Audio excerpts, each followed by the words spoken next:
محترم و معظم سامعین حضرات،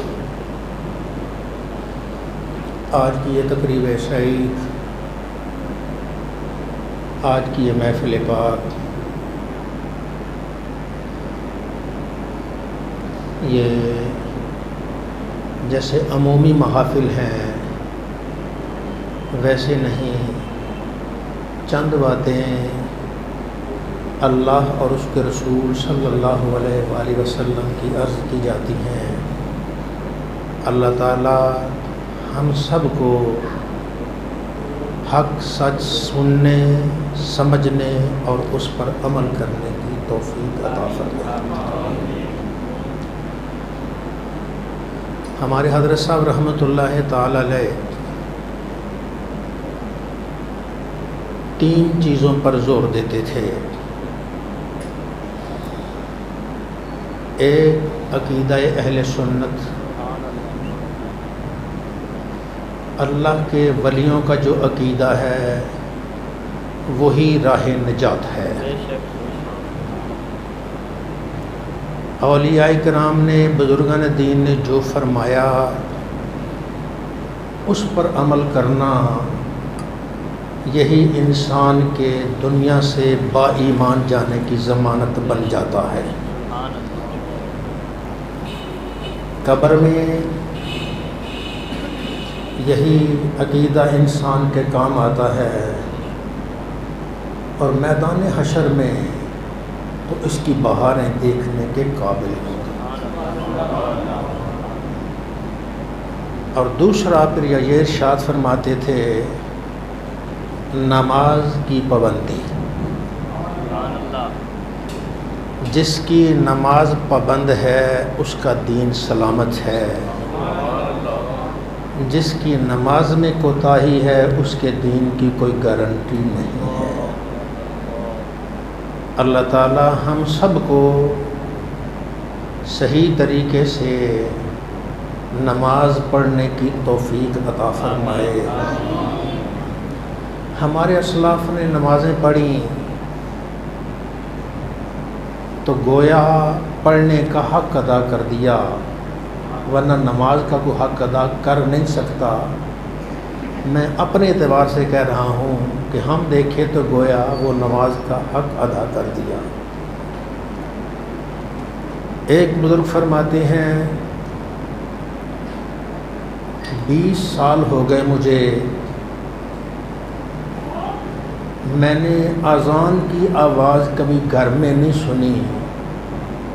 اذان کے آنے سے پہلے میں مسجد میں آ جاتا تھا، اور میں اذان کی آواز بھی مسجد میں سنتا تھا۔ پھر فرمانے لگے، 20 سال ہو گئے، میں نے نمازیوں کی نماز پڑھتے یہ گدی، یہ پچھلا حصہ یہ نہیں دیکھا، کیونکہ 20 سال میں تو پہلی صف میں ہوتا تھا۔ نمازی کی گدی تو وہ دیکھے جو پچھلی صف میں ہو۔ 20 سال ہو گئے مسلسل میں نماز پہلی صف میں کھڑا ہوتا تھا۔ ہمارے حضرت صاحب رحمۃ اللہ تعالی زندگی کی کئی بہاریں گزاری۔ جوانی میں ہماری والدہ مائدہ بیمار تھیں، انہیں تکلیف تھی، ساری رات ان کے پاس بیٹھے رہے۔ فجر کی اذان ہوئی، آپ نے وضو کیا، سنتیں پڑھیں، سنتیں پڑھ کے تو آپ کہنے لگے، ابھی نماز میں جماعت کھڑی ہونے میں 20-25 منٹ باقی ہیں، تو میں ذرا کمر سیدھی کر لوں، ساری رات بیٹھا رہا ہوں۔ کہتے کمر میں نے سیدھی کی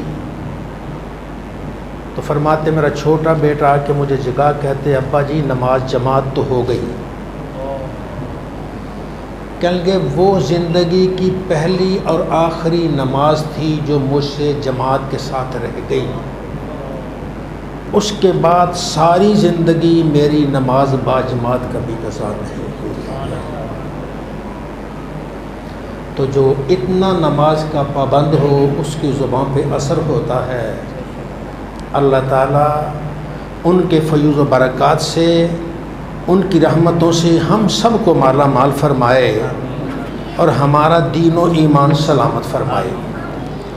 حضور نبی کریم صلی اللہ علیہ وآلہ وسلم ایک دن تشریف لے جا رہے تھے۔ سرکار کے صحابی حضرت ابو ذر غفاری رضی اللہ تعالیٰ عنہ آپ بھی ساتھ تھے۔ یہ جلیل قدر صحابی ہیں، کہتے ایک مرتبہ کہہ لیں کہ میں اسلام کا چھٹا حصہ ہوں۔ کسی نے کہا جی اسلام کے چھٹے حصے کا کیا مطلب ہے؟ فرمایا میں اس وقت مسلمان ہوں جب مجھ سے پہلے 5 آدمی مسلمان تھے، چھٹا میں تھا۔ سبحان اللہ۔ یہ حضرت ابو ذر غفاری رضی اللہ تعالیٰ عنہ، یہ لوگ ذکر کرنے والے، نماز پڑھنے والے، اللہ اللہ کرنے والے، زندگی ساری گزار گئے، چلے وہ بھی گئے، دنیا میں عیش و عشرت کرنے والے بھی چلے گئے، نمازیں پڑھنے والے بھی چلے گئے، محل بنا کے خرافات کرنے والے بھی چلے گئے، دلوں پہ حکومت کرنے والے بھی چلے گئے، جسموں پہ حکومت کرنے والے بھی چلے گئے۔ لیکن بتائیے آج کن کی قبریں زندہ ہیں؟ قبر ان کی ہی زندہ ہے جنہوں نے زندگی میں اپنے دل کو زندہ رکھا ہے اور اللہ کی رضا میں انہوں نے زندگی بسر کی ہے۔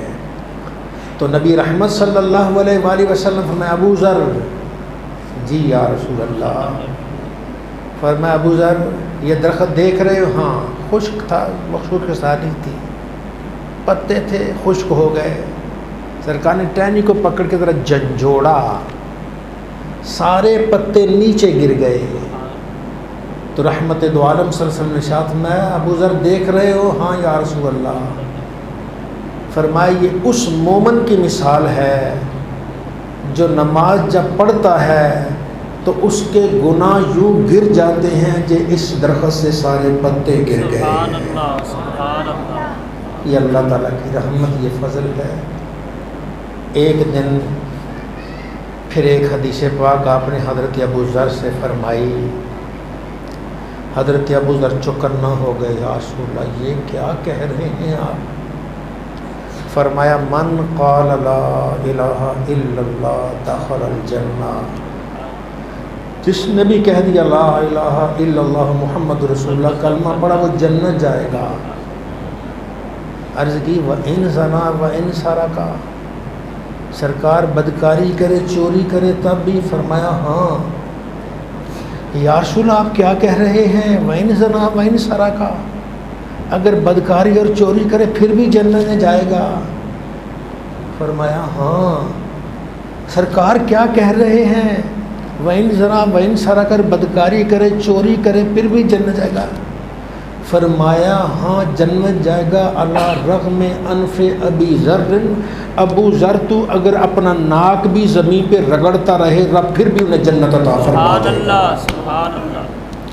تو ذرا سارے حضرات میرے ساتھ مل کے پڑھیے گا سبحان اللہ والحمد للہ ولا الہ الا اللہ واللہ اکبر، سبحان اللہ والحمد للہ ولا الہ الا اللہ واللہ اکبر۔ نعرہ تکبیر، نعرہ رسالت، نعرہ تحقیق، علماء اہل سنت زندہ باد۔ حضور نبی رحمت صلی اللہ علیہ وآلہ وسلم آپ نے ایک دن ارشاد، حضرت ابو ہریرہ تھے، آپ نے فرمایا ابو ہریرہ کیا کر رہے ہو؟ یا رسول اللہ پنیری لگا رہا ہوں، پودے لگا رہا ہوں۔ فرمایا اس سے بہتر پودے نہ بتاؤں، پنیری نہ بتا دوں؟ جی یا رسول اللہ بتا دیجئے۔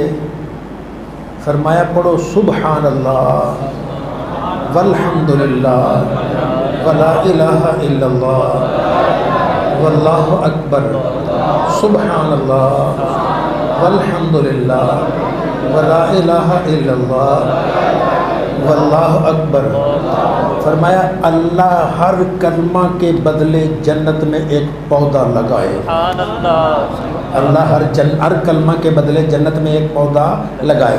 ہم نے ابھی مل کر 2 مرتبہ یہ کلمہ پڑھا، 8 ہو گئے. سبحان اللہ، الحمدللہ، لا الہ الا اللہ، یہ 4 ہیں ایک میں، تو 8 ہو گئے. تو گویا ابھی اللہ تعالیٰ نے اپنے وعدے کے مطابق ہم میں سے ہر ایک کے جنت میں 8 درخت لگا دیے. جنت میں درخت کس کا لگے گا؟ دوزخی کا، جہنمی کا یا جنتی کا؟ بھائی جہنمی ہے تو جنت میں فائدہ تب ہی ہوگا جب بندہ جنت میں جائے گا. تو گویا یہ کلمہ بندہ بعد میں پڑھتا ہے، اللہ اسے جنتی پہلے بنا دیتا ہے. تو اللہ تعالی ہم سب کو محبت اور پیار اور خلوص کے ساتھ ان کلمات طیبات کے پڑھنے کی توفیق عطا فرمائے. ذرا میرے ساتھ پھر پڑھیے، سبحان اللہ والحمدللہ ولا الہ الا اللہ واللہ اکبر، سبحان اللہ والحمدللہ ولا الہ الا اللہ واللہ اکبر. ایک اور حدیث پاک سنیے. حضور نبی کریم صلی اللہ علیہ وسلم کے پاس ایک صحابی آیا، عرض کی یا رسول اللہ، یا نبی اللہ، رستے میں ایک لڑکی مل گئی، تنہائی تھی، میں نے جو ہو سکتا تھا اس سے کیا، آخر حد تک نہیں پہنچا میں. یا نبی اللہ، کیا میرے لیے بخشش ہے؟ آپ نے منہ پھیر لیا. بات ایسی تھی کہ منہ پھیرنا ہی تھا. دوسری طرف آیا، پھر کہنے لگا یا رسول اللہ، ایسے ایک لڑکی تھی، تنہائی تھی، آخری حد تک تو نہیں پہنچا، باقی بہت کچھ کیا، کیا میرے لیے بخشش ہے؟ سرکار نے منہ پھیر لیا، ادھر کر لیا. ادھر پھر آ گیا، یا نبی اللہ، یا رسول اللہ، میں نے ایسے غلطی ہو گئی ہے، کیا میری بخشش ہے؟ آپ نے منہ پھیر کے حضرت بلال کو اشارہ کیا. حضرت بلال نے تکبیر شروع کر دی. وہ اقامت ہو گئی، سرکار نے نماز پڑھائی. نماز پڑھانے کے بعد سلام پھیرا. فرمایا وہ کدھر گیا آدمی؟ عرض کی یا رسول اللہ میں ہوں. کھڑا ہو گیا. فرمایا گھر سے چلتے تم نے وضو کیا تھا؟ جی یا رسول اللہ وضو کیا تھا. کیا ہمارے ساتھ نماز پڑھی؟ یا رسول اللہ نماز پڑھی. جا اللہ نے تیرے سارے گناہوں کو معاف کر دیا ہے. یا اللہ نے تیرے سارے گناہوں کو معاف کر دیا ہے. اب وہ بھی صحابی تھا، نبی کریم کے درس کا طالب علم تھا، سرکار کی درسگاہ کا پروردہ تھا، سرکار کی مجلس پاک میں بیٹھنے والا تھا. عرض کی یا رسول اللہ، یہ خاص تحفہ میرے لیے ہے؟ فرمایا نہیں، قیامت تک آنے والے میرے ہر امتی کے لیے ہے کہ جو گھر سے وضو کر کے آئے گا، نماز پڑھے گا، اللہ اس کی زندگی کے پچھلے سارے گناہوں کو معاف کر دے گا. ایسے محبت سے کہیے سبحان اللہ والحمدللہ ولا الہ الا اللہ واللہ اکبر، سبحان اللہ والحمدللہ ولا الہ الا اللہ واللہ اکبر، سبحان اللہ والحمدللہ ولا الہ الا اللہ واللہ اکبر. نماز سے حضور نبی کریم صلی اللہ علیہ وسلم کو محبت تھی، پیار تھا. حضرت عائشہ صدیقہ رضی اللہ تعالیٰ فرماتی ہیں سرکار ہمارے گھر میں ہوتے، ہمارے ساتھ کام کرتے. یہ بھی ہمارے لیے سبق ہے. ہم کہتے ہیں گھر میں سارے کام ایریے نے کرنے، ہم نے نہیں کرنے، لیکن اللہ کے نبی سے بڑھ کر تو کوئی نہیں ہے. سرکار گھر کے کام کاج میں ہاتھ بٹاتے تھے، گھر کا ایک ماحول خوشگوار رکھتے تھے. سرکار بستر بھی سیدھا کر رہے ہیں، چادر بھی سیدھی کر رہے ہیں، چارپائی بھی سیدھی کر رہے ہیں، اور جو کچھ ہے اس کو بھی ٹھیک ٹھاک کر رہے ہیں. یہ اس لیے تاکہ میری امت کو پتہ چلے کہ جب گھر میں جائیں گے تو پھر دوئی نہیں ہوتی، مل جل کے سارے کام کرتے ہیں. گاڑی تبھی چلتی ہے جب دونوں پہیے صحیح طریقے سے چلیں. ایک پہیہ اکڑ جائے تو کبھی گاڑی چلتی نہیں ہے. اس لیے ہمیں اس چیز پر بھی درس فرمایا. ہمارے ساتھ کام کرتے تھے لیکن جیسے ہی اذان کی آواز آتی جیسے ہم بیگانے ہو گئے. وضو کر کے مسجد میں چل جاتے, اللہ کے گھر میں چلے جاتے. تو یہ رحمت دو عالم صلی اللہ علیہ وآلہ وسلم آپ نماز پڑھتے ہو. آپ نے ارشاد فرمایا, اپنے امتیوں کو فرمایا, اے میرے امتیوں, جب تم وضو کر کے نماز پڑھتے ہو, نماز پڑھنے کے بعد تم جیسے ہی اللہ اکبر کہتے ہو, ہم سب کہتے ہیں نا اللہ اکبر, اللہ اکبر جب کہتے ہو ایسے اللہ اکبر, تو اللہ کیا مہربانی فرماتا ہے؟ اللہ مہربانی فرماتا ہے کہ جتنے اندر گناہ ہوتے ہیں رب تعالیٰ سب کو نکال کر کندھوں پہ اور سر پہ رکھ دیتا. انسان اندر گناہوں سے بھرا ہوا, سارے گناہ نکال کے اللہ نے کندھے پہ رکھ دیے, سر پہ بھی رکھ دیے. اب ایک بات بتائیے, ایک آدمی کے سر پر اب 2 من کی, یا اتنا تو شاید اٹھایا نہیں جائے گا, من کی اپنے بوریاں رکھ دیتے. 20 کلو کا تھیلا ادھر رکھا, 20 کلو کا تھیلا ادھر رکھا, چلو 20 کا سر پہ رکھ لیا. اب جب وہ رکوع میں جائے گا تھیلے گر جائیں گے کہ وہیں رہیں گے؟ سجدے میں جائے گا تھیلے گر جائیں گے کہ وہیں رہیں گے؟ گر جائیں گے. اللہ کے نبی صلی اللہ علیہ وسلم ارشاد فرمایا, جب بندہ اللہ اکبر کہتا ہے رب سارے گناہ نکال کے اسے کندھوں پہ سر پہ لاد دیتا. رکوع میں جاتا ہے, سجدے میں جاتا ہے, جب سجدے سے سر اٹھاتا اس پر کوئی گناہ نہیں ہوتا, سارے گناہ تو نکل کے نیچے گر گئے. محبت سے کہ اس نبی پہ قربان جا کے محبت سے کہیے سبحان اللہ والحمد للہ ولا الہ الا اللہ واللہ اکبر سبحان اللہ والحمد للہ ولا الہ الا اللہ واللہ اکبر. نعرہ تکبیر, نعرہ رسالت, نعرہ تحقیق. نبی عربی صلی اللہ علیہ وآلہ وسلم آپ نے ارشاد فرمایا, بندہ نمازیں پڑھتا ہے, فرشتے بھی آتے ہیں نماز پڑھتے ہیں. کچھ فرشتے ان کی ڈیوٹی ہے رات کی, اور کچھ فرشتے ان کی ڈیوٹی کیا ہے؟ دن کی. جو دن والے فرشتے ہیں وہ فجر کی نماز کو آ جاتے ہیں اور عصر کی نماز تک رہتے ہیں. عصر کی نماز پڑھ کے وہ چلے جاتے ہیں. اور جن کی رات کی ڈیوٹی ہے فرشتوں کی, وہ عصر کی نماز میں آتے ہیں, رات ساری ڈیوٹی دیتے ہیں, فجر کی نماز پڑھ کے وہ چلے جاتے ہیں. اللہ تعالیٰ فرشتوں سے خود جانتا ہے, سب کچھ جانتا ہے, کہتا ہے فرشتوں کہاں گئے تھے؟ یا اللہ تو نے دنیا میں بھیجا تھا, گئے تھے. پہنچے کس وقت؟ یا اللہ نماز ہو رہی تھی, پہنچے, نماز میں ہم شریک ہوئے. تو واپس آئے تو نماز میں شریک ہوئے. اچھا میرے نبی صلی اللہ علیہ وسلم کی امت کو تم نے کیسا پایا؟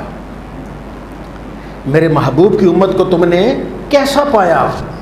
وہ عرض کرتے ہیں, یا اللہ جب ہم گئے تھے تب بھی نماز پڑھ رہے تھے, جب ہم آئے ہیں تب بھی نماز پڑھ رہے ہیں. اللہ کی بارگاہ میں جب یہ گواہی ہو جاتی ہے, رب پھر درمیان کے سارے گناہوں کو معاف کر دیتا ہے.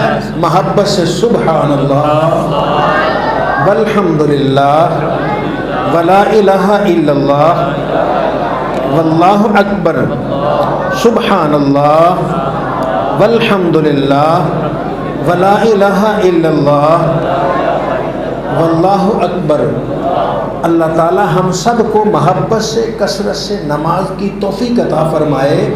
جو نماز پڑھتا ہے دونوں جہاں کی سعادتیں لے جاتا ہے.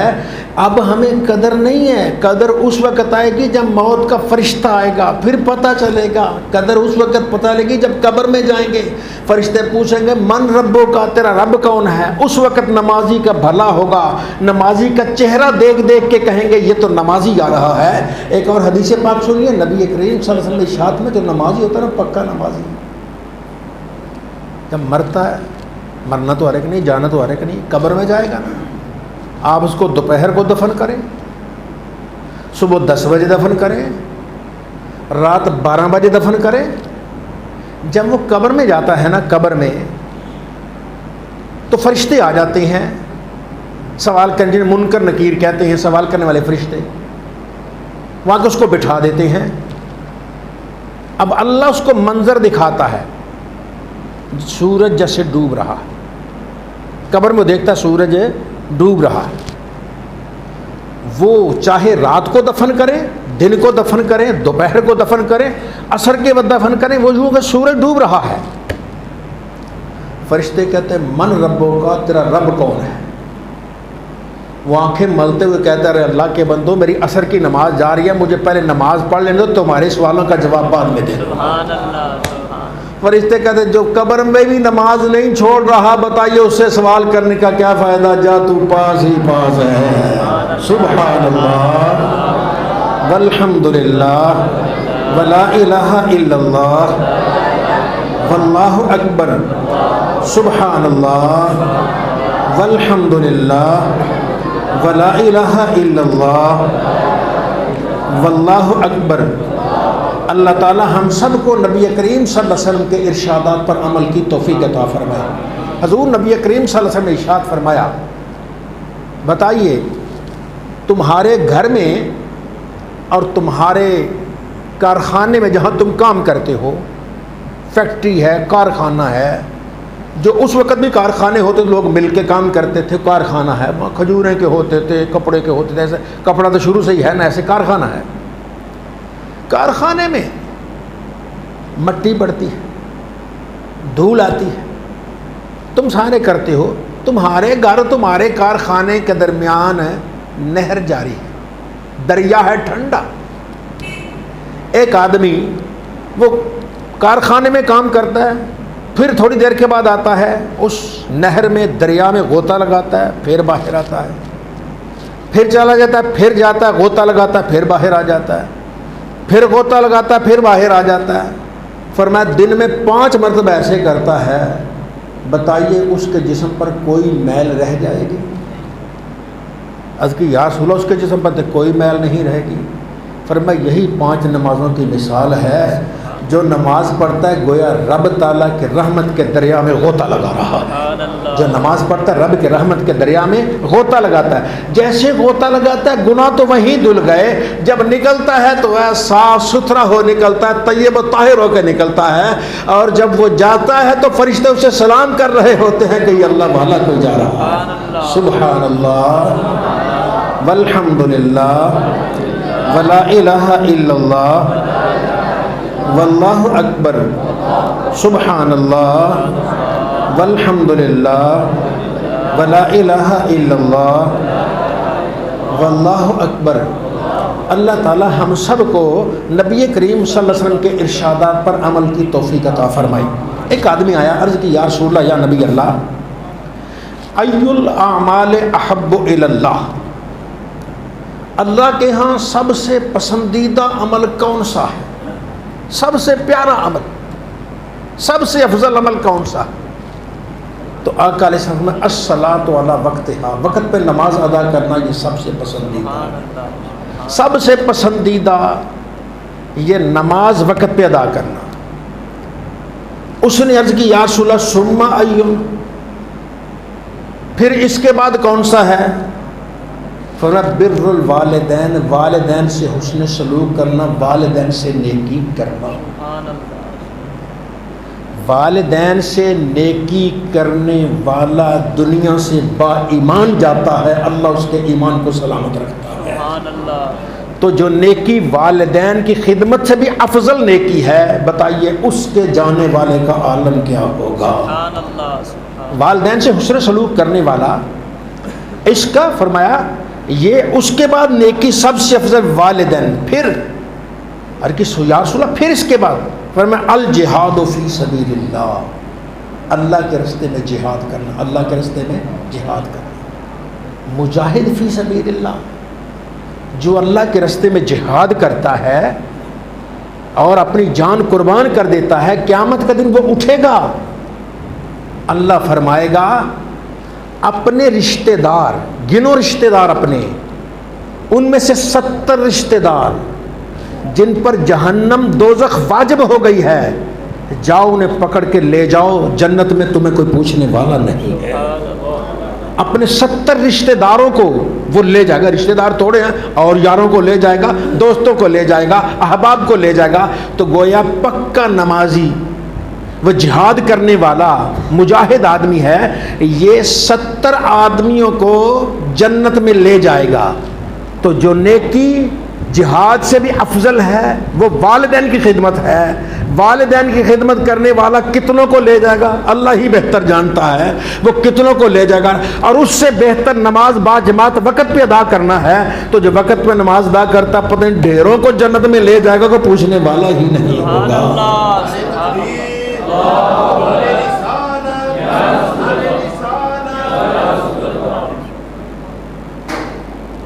ذرا سے محبت سے کہیے سبحان اللہ والحمد للہ ولا الہ الا اللہ واللہ اکبر، سبحان اللہ والحمد للہ ولا الہ الا اللہ واللہ اکبر۔ اللہ تعالی ہم سب کو نماز سے محبت عطا فرمائے، نماز سے پیار عطا فرمائے، دیگر نیکیوں سے بھی پیار عطا فرمائے۔ والدین کی خدمت وہ نیکی ہے کہ جس سے بڑھ کر کسی نیکی کا تصور نہیں۔ ایک بات آپ کو سناتا ہوں، حضرت ہمارے ایک بزرگ گزرے ہیں، حضرت خواجہ ابو اسحاق اسفرائینی، یہ اسفرا ان کا کوئی علاقے کا نام ہوگا، ابو اسحاق اسفرائینی رحمۃ اللہ تعالی، ان کا ایک مرید ہدایت مند چہیتا، فجر کی نماز سے پہلے دروازے پہ دڑ دڑ دڑ دڑ دستک دے دی اس نے۔ یہ کون آ گیا فجر سے پہلے، اذانیں بھی نہیں ہوئی، پھر دروازے پہ دستک، آپ نے دروازہ کھولا تو آگے اس کو دیکھ کر میں کیا بات ہے حضور خواب آئی ہے سنانی، ارے خواب آئی ہے نا اللہ کے بندے، فجر کو سنا لیتے بعد میں سناتے ہیں، تجر کے وقت مجھے نہیں حضرت جی سنانی ہے جی۔ وہ بٹھایا اس کو جہاں بیٹھنا تھا، بٹھایا اس کو، بٹھانے وہاں بھائی سناؤ۔ وہ صاحب کو آ گیا، یہ کس وقت آ گیا، میری اللہ اللہ کرنی رہتی تسبیح رہتی، یا خواب سنانے آ گیا۔ وہ عرض کرتا حضور میں نے خواب دیکھا ہے آج رات کہ آپ کی داڑھی مبارک کے بال بال پہ ہیرے جواہرات لگے، آپ کی داڑھی ہے نا، ایک ایک بال پہ 20 ہیرے جواہرات لگے ہوئے، ایسے چمک رہی ہے، ہیروں کے ساتھ جواہرات کے ساتھ چمک رہی ہے۔ اس کی تعبیر کیا ہے؟ ان کی آنکھوں میں آنسو آ گئے، کر کے تعبیر کیا پوچھتے ہو؟ رات میری ماں کے پاؤں گندے ہو گئے، صاف کرنے کے لیے کپڑا کوئی تھا نہیں، میں نے اپنی داڑھی سے ماں کے پاؤں صاف کر دیے تھے۔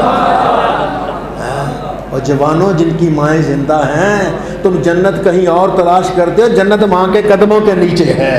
یہ اس نبی نے فرمایا جس نبی کا ہم کلمہ پڑھتے ہیں۔ آئیے اپنے والدین کی خدمت کیجئے، ماں باپ کو راضی کر لیجئے، یہ وہ نیکی ہے جس کا اجر اللہ تعالیٰ دنیا میں بھی عطا کرتا ہے۔ باقی سب نیکیاں ان کا اجر اللہ قیامت کو دیتا ہے۔ ماں باپ کی خدمت ایسی ہے اللہ اس کا دنیا میں بھی اجر دیتا ہے، رب تعالیٰ باقی زندگی اس کی عزت و احترام کے ساتھ گزار دیتا ہے۔ تو آئیے ماں باپ کی خدمت کرتے ہیں، والدین کے ساتھ۔ ایک اور مجھے تذکرہ یاد آ گیا، وہ بھی سناتا جاؤں۔ موسیٰ علیہ السلام ایک دن کہنے لگے یا اللہ جنت میں جو میرا ہمسایہ ہوگا، میرا ہم نشین ہوگا جنت میں، میرا ساتھی، وہ تو دکھا ذرا۔ رب نے کہا میرے راز نہیں موسیٰ رہنے دو، جب جنت آئے گی دیکھ لینا۔ نہیں یا اللہ ملنے کو جی چاہتا ہے، جنت جو میرے ساتھ ہوگا تو میرا اس سے ملنے کو جی چاہتا ہے۔ رب نے فرمایا جا پھر موسیٰ فلاں علاقے میں چلا جا، کساب ہے، کسائی ہے، وہ تیرا ہم نشین ہے۔ موسیٰ کے ماتھے بال سے آ گئے کہ یا اللہ میں کلیم اللہ، وہ کساب کسائی، پیشہ تو کوئی بھی برا نہیں ہے، سارے پیشے حلال کمالی کے سارے اچھے ہیں، لیکن آپ کو خیال آیا بھی وہ جب وہ گوشت کاٹتا ہے تو خون کپڑوں پہ گرتا ہے، کون سا پاک رہتا ہے بندہ، یہ ایسے مختلف خیال ہے۔ یا اللہ یہ میں اب تو نے پوچھا، میرے رازوں پہ دخل نہیں دیتے۔ موسیٰ کہتا ہے میں نے ملنا، فرمایا جا مل جا کے۔ موسیٰ علیہ السلام سب اپنی سواری لی، کئی دنوں کا سفر طے کیا، سفر طے کر کے تو اس پہ پہنچ گئے، پہچان لیا، اللہ نے جو اسے بتا دیا تھا۔ وہ کساب کی دکان ہے، گوشت بیچتا ہے، وہ اب بیٹھا ہوا ہے، کچھ پڑھتا رہتا ہے، بیچتا رہتا ہے۔ آپ اس کے پاس گئے، اس نے دیکھا کہ بھلا مان، اسے یہ تو پتہ نہیں تھا موسیٰ علیہ السلام ہے کہ بھلا مان سا آدمی ہے، آؤ بھائی کیسے آنا ہو؟ یار مسافر آدمی، جی میرے پاس کچھ جگہ، یہاں بیٹھ جائیے، بیٹھ گیا۔ اب وہ دیکھا کو آتا ہے، گوشت کو کاٹ کے دیتا ہے، باقی بس بیٹھا رہتا ہے، گوشت کاٹتا ہے بیٹھا رہتا ہے۔ شام کا وقت ہو گیا، کہنے لگا بھائی کہاں پھرو گے؟ رہاں تیرا یاد رہنے کی جگہ نہیں، میرا غریب سا مٹی کا بنا ہوا گھر ہے، رات نہیں دمانے، چلو میں چلتا ہوں۔ موسیٰ علیہ السلام کو اور کیا چاہیے تھا، وہ تو بہانہ لے کے آئے تھے نا۔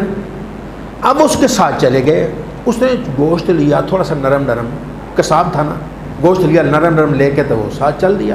آپ دیکھتے رہے، وہاں جا کے اس نے گوشت تیار کیا، سالن تیار کیا پر نرم نرم، پھر روٹیاں تیار کی، روٹیاں اس میں ڈال دیں، پھر کمرے میں آیا، میں بھی چلا گیا۔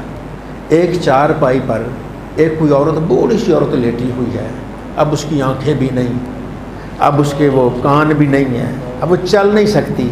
اس نے جی پہلے سب سے وہ اپنے ہاتھوں سے لقمے ایسے بنا بنا کے اس کے منہ میں ڈالتا ہے، وہ کھاتی جا رہی کھاتی جا رہی کھاتی۔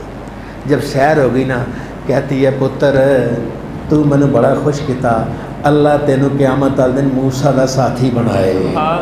ماں کی زبان سے نکل، موسیٰ کی چیخیں نکل گئی، فرمایا ماں دعا قبول ہو گئی، میں ہی موسیٰ کلیم اللہ ہوں۔ بتائیے جو ماں کی خدمت کرتا ہے رب اسے موسیٰ کلیم اللہ کا ہمنشین بنا دیتا ہے۔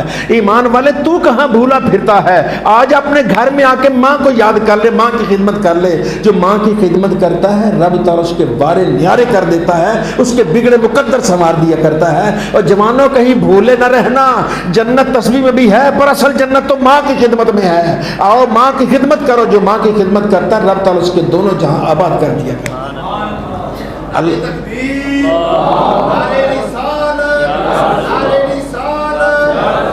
نعرہ تحقیق۔ موسیٰ علیہ السلام کا ایک اور تذکرہ۔ موسیٰ علیہ السلام جاتے کوہ طور پہ رب سے باتیں کرتے، آپ نے سنا ہی قرآن پاک میں پڑھا ہے، ویسے بھی علماء سے سنا ہوگا۔ موسیٰ علیہ السلام کی طبیعت اللہ سارے نبیوں سے تھوڑی سی مختلف ہے۔ لاڈ کرتے ہیں رب سے بے نیاز ہو کے کرتے ہیں، بس وہ بے نیاز ہے جس پہ جھلک آ جائے۔ ایک دن گئے نا تو بات کرنے کی آواز آئی، موسیٰ آج سنبھل کے، ماں فوت ہو گئی، اب پیچھے دعا کرنے والا کوئی نہیں ہے۔ تو ماں ماں ہے یار، ماں کی خدمت کرو، والدین خدمت کرو۔ حضور نبی کریم صلی اللہ علیہ وسلم نے ارشاد فرمایا، ایک بات اب یہ میں آخر میں اس کو سناؤں، اس کو ذرا توجہ سنیے۔ حضور نبی کریم صلی اللہ علیہ وسلم نے ارشاد فرمایا، جو زندگی میں اپنی ماں باپ کی خدمت نہیں کر سکا جیسے حق تھا، اس کی غلطیوں سے، کوتاہیوں سے، نافرمانیوں کے سبب اب لوح محفوظ میں اس کے نام کے ساتھ ماں باپ کا نافرمان لکھ دیا گیا۔ سب نے، جس نے کلمہ پڑھا اس نے جنت میں جانا ہے۔ ایک بات یاد رکھیے، جس نے بھی کلمہ پڑھا نا اس نے جنت میں جانا ہے، سزا بھگت بھگت کے جائیں گے جس نے بھی جانا ہے۔ سب سے آخر میں ماں باپ کا نافرمان جائے گا، قیامت کو سب سے زیادہ سزا ماں باپ کے نافرمان کی ملے گی۔ اب اللہ کے نبی نے ارشاد فرمایا، جس نے ماں باپ کی نافرمانی کی، لوح محفوظ پہ ماں باپ کا نافرمان لکھ دیا گیا۔ اب ماں کے وفات کے بعد اسے خیال آیا، یار مجھ سے تو غلطی ہو گئی، ماں کی خدمت کرنی چاہیے تھی، اب تو وقت گزر گیا، کیا کرے؟ فرمایا اس کے لیے روزانہ استغفار کرے، یہ کہے یا اللہ میری ماں کو بخش دے، یا اللہ میری ماں کو بخش دے، یا اللہ میری ماں کو بخش دے۔ اس کا فائدہ کیا ہے؟ نبی کریم صلی اللہ علیہ وسلم نے ارشاد فرمایا، ماں جنت قبر میں ہوتی ہے، قبر بھی جنت کا باغ بن جاتی ہے، اچانک درجہ بلند ہوتا ماں کا، وہ عرض کرتی یا اللہ میں نے کوئی تسبیح چلائی نہیں، قبر ہے، یا میں نے کوئی سجدہ کیا نہیں، کوئی نماز پڑھنی، صدقہ خیرات نہیں کیا، میرا درجہ کیسے بلند ہو گیا؟ اور میں تیرا بیٹا تیرے لیے استغفار کر رہا ہے، تیرا بیٹا تیرے لیے استغفار، اس کی وجہ سے درجہ بلند ہو رہا ہے۔ فرمایا بیٹا جتنا بھی صحیح ماں کا بیٹا ہے، وہ ایک دن استغفار کرے گا، ماں کا درجہ بلند ہوگا، رب کہے گا تیرا بیٹا، غصہ آئے گا ماں کو، دوسرے دن، تیسرے دن، 10-15 دن، ایک دن تو آ ہی جائے گا کہ ماں قبر میں راضی ہو جائے گی۔ جب ماں قبر میں راضی ہو جائے گی، لوح محفوظ سے نافرمان مٹا کے فرما بردار لے کے دیتا ہے۔ تو آئیے اپنے والدین جن کے جا چکے ان کو یاد کریں، ان کے استغفار کریں، ان کے لیے استغفار کا سب سے آسان طریقہ یار نماز پابندی سے پڑھو۔ آخر میں کیا کہو گے؟ ربنا اغفر لی ولوالدی، یا اللہ میری مغفرت کر دے، میرے والد، اتنا کہنے سے ان کے قبر میں درجے بلند ہو جائیں گے۔ جب قربہ بلند ہوگا، ماں کو راضی کرنا بڑا، 10 سال بندہ نافرمانی کرتا رہے، ایک دن ماں کو خوشی سے آ کے سادہ پانی ٹھنڈا پلا دے، ماں تو اس سے بھی راضی ہو جاتی ہے، ماں کا کیا پوچھتے۔ تو آئیے اپنے والدین کو، اپنے گھروں کو جنت بنائیں۔ اللہ تعالی ہم سب کو نبی کریم صلی اللہ علیہ وآلہ وسلم کے ارشادات پر عمل کی توفیق عطا فرمائے۔ حضرت ثوبان رضی اللہ تعالیٰ فرماتے ہیں ایک دن آقا علیہ الصلوۃ والسلام آپ نے ارشاد فرمایا، بندہ جب بھی کچھ سجدہ کرتا ہے، نماز پڑھتے سجدہ کرتا ہے، اللہ تعالیٰ اس کا درجہ بلند کر دیتا ہے، اللہ تعالیٰ اس کا درجہ بلند کرتا ہے۔ درجہ کس کا بلند ہوگا؟ جو جنتی ہوگا، جو جنتی ہے ہی نہیں درجہ کیا بلند ہوگا؟ جنت میں درجہ بلند کرتا ہے۔ عرض کی یا رسول اللہ درجہ کتنا ہوتا ہے؟ فرمایا تیرے گھر کی چوکھٹ نہیں جو ہماری یہاں 6-7 فٹ کی ہوتی ہے، فرمایا جنت کا درجہ اتنا ہے 100 سال چلتے رہے جنت کا درجہ ختم نہیں۔ سبحان اللہ، اتنا بڑا پلاٹ اللہ دے گا جنت میں۔ کس کے؟ ایک مرتبہ جو اللہ کی بارگاہ میں سجدہ کرتا ہے۔ تو ایک نماز میں کتنے سجدے کرتے ہیں؟ فجر میں کتنے ہو گئے بھلا؟ 8 نہ، 4 اور 4 8 ہو گئے۔ تو عشاء کے کتنے کے 17، اس کو ذرا دیجئے، ذرا 2 سے ضرب، کتنے بن گئے؟ 34۔ اور جنت میں درجہ اسی کے بلند ہوگا جو جنتی ہوگا۔ ایمان والے تو سجدہ بعد میں کرتا ہے، نیلی چھت والا بھی تجھے پہلے جنتی بناتا ہے، سبز گنبد والا بھی پہلے جنتی بنا دیتا ہے۔ تو اللہ تعالی ہم سب کو نمازوں کی توفیق عطا فرمائے، پابندی سے توفیق عطا فرمائے۔ ہمارے اسلاف نے نمازیں پڑھی ہیں تو حق ادا کرنے کی کوشش کی ہے، اور پوری رات کھڑے رہتے تھے، عبادت اور ریاضت کرتے، اللہ کرتے۔ ایک آدمی آیا کہنے لگا اب ایسے کرنے کے پاس جاتا ہوں، جا کے دیکھتا ہوں کیا عبادت کرتے ہیں۔ حضرت ویسے کرنی، فجر کی نماز کے بعد بیٹھے اللہ کرتے رہے، زور ہو گئی۔ اب اس نے کہا یار یہ کیسا بندہ ہے، فرشتہ ہے، کوئی کھایا پیا نہیں ہے، کچھ نہیں ہے، زور کی نماز پہ اس نے زور کی نماز پڑھی، باجماعت پڑھی، پھر بیٹھ گئے، پھر اللہ شروع کر دی، کوئی تلاوت شروع کر، جو کرنا تھا کر دیا۔ عصر تک وہ عصر ہو گئی، اب یار عصر، اس کے بعد مغرب ہو گئی، کوئی کھایا پیا بھی نہیں، عشاء ہو گئی، پھر بھی کچھ کھایا پیا نہیں، پھر 24 گھنٹے گزر گئے، فجر پھر ہو گئی، پھر کبھی نفل پڑھ رہے ہیں، تہجد پڑھ رہے ہیں، کبھی رو رہے ہیں، دعائیں مانگ رہے ہیں، اور فجر کی نماز کے بعد پھر بیٹھ گئے۔ تو ذرا نا ایسے جھولا آیا، اب 24 گھنٹے ہوتے جاگ رہے تھے، ایسے جھولا آیا، جھولا کہ ان کی چوشیں نکل کے لگے، یا اللہ میرا نفس بڑا سیل پسند ہے، ہر وقت سویا رہتا ہے، مجھے معاف کر دینا، اتنی سی نیند آ گئی۔ یہ ہمارے اسلاف ہے، یہ ہمارے قوم ہے۔ ہم ان تک پہنچ تو نہیں سکتے، لیکن ان کی محبت کا دم تو بھر سکتے ہیں۔ ان کی محبت کا جب دم بھریں گے، نبی کریم صلی اللہ علیہ وسلم نے ارشاد فرمایا جس سے محبت کرتے ہو قیامت کے دن تم اسی کے ساتھ اٹھو گے۔ اگرچہ عمل ان جیسے نہیں ہیں، آؤ بزرگوں سے محبت کرتے ہیں، اللہ والوں سے محبت کرتے ہیں، نبیوں سے محبت کرتے ہیں، نبیوں کے سردار سے محبت کرتے ہیں۔ جس سے محبت زیادہ ہوگی انشاءاللہ قیامت کے دن اسی کے ساتھ اٹھو گے جس کے ساتھ محبت ہو جائے۔ تو اللہ تعالیٰ ہم سب کی آج کی اس حاضری کو قبول و منظور فرمائے۔ میں کوئی لمبے چوڑی تقریر کے لیے آیا بھی نہیں تھا، نہ کوئی میرا مشن ہے، میں چند باتیں آپ کو لیے سنانے کے لیے سادہ سی آیا ہوں، شاید کسی کے دل میں بات بیٹھ جائے۔ میرے ایک مرتبہ سبحان اللہ کہنے سے کسی نے سبحان اللہ کہہ دیا تو میری بخشش کے لیے یہی کافی ہے۔